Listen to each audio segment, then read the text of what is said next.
नारायण। जय श्रीमन नारायण। आपके चरणों में इस दास का कोटि कोटि नमन वंदन। खुश रहिए। गुरु जी, हमारा प्रश्न ये है कि खाटू श्याम जी हैं जो वो भगवान श्री कृष्ण के अवतार हैं या उनसे अलग हैं, कृपा बताइए।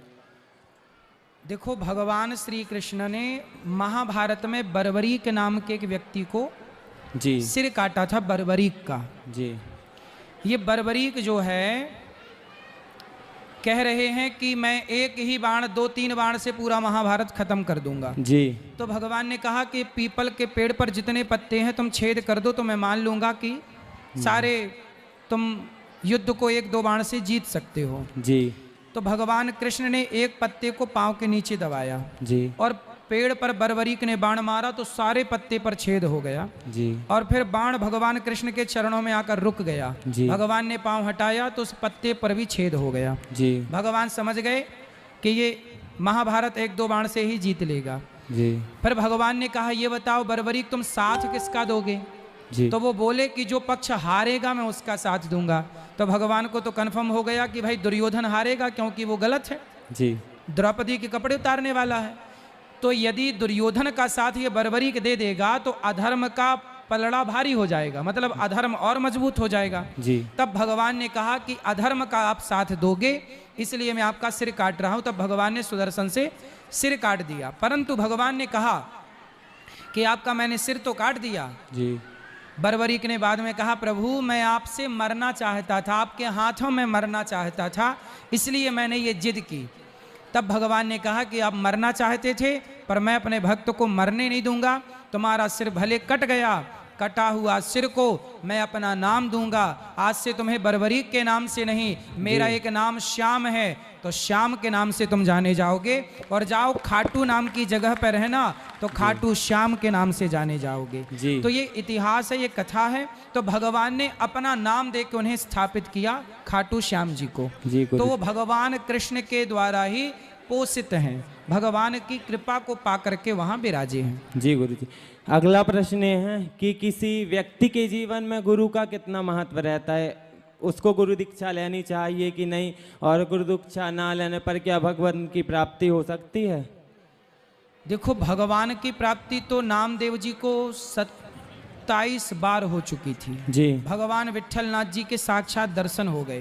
जी। पर भगवान ने कहा नामदेव जी से जी कि नामदेव तुम अभी कच्चे हो। जी। क्यों?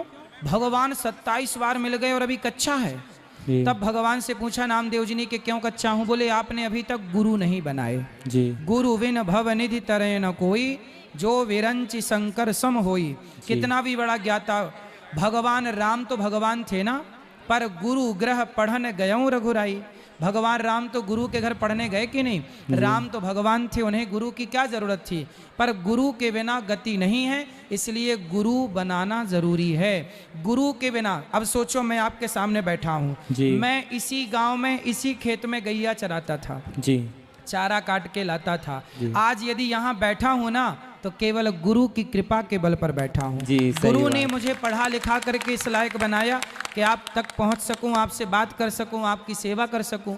आज जितनी भी सेवा गौरी गोपाल में हो रही है दास अनिरुद्ध के शरीर से, इस शरीर पर देखो माता पिता का तो योगदान है, परंतु गुरु का भी योगदान है। गुरु ने मुझे इस रास्ते पर चलाया। ना पढ़ाए होते, ना पढ़ाया लिखाया होता, ना ज्ञान दिया होता तो मैं तो गैया ही चरा रहा होता ना। जी गुरु। तो गुरु ही, जैसे हीरा खदान से निकल तो गया है, लेकिन उसे कोई गले में यूं ही थोड़ी पहन लेता है, उसे जौहरी तराशता है। जब तक कटिंग ना की जाए, तराशा ना जाए, चमक छोड़ी आती है। तो गुरु जब तक आपको निखारे ना, तब तक आपकी चमक छोड़ी आती है। अपने ज्ञान से, अपने भक्ति से, अपने विवेक से गुरु आपको तैयार करता, तब आप समाज की सेवा के योग्य बनते हैं। जी।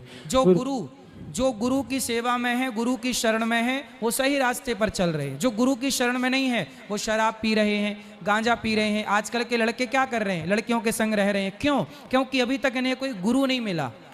शराब पी रहे हैं, सिगरेट पी रहे हैं। क्यों? क्योंकि गुरु नहीं मिला। मछली खा रहे हैं, मांस खा रहे हैं। एक अच्छा गुरु मिल जाएगा तो अपने आप उन्हें रास्ता प्राप्त हो जाएगा। इसलिए गुरु जरूरी है। जी गुरु जी। गुरु जी, जगत गुरु ब्राह्मण, ब्राह्मण गुरु सन्यासी, परंतु मीराबाई ने रैदास जी को गुरु रूप में क्यों चुना?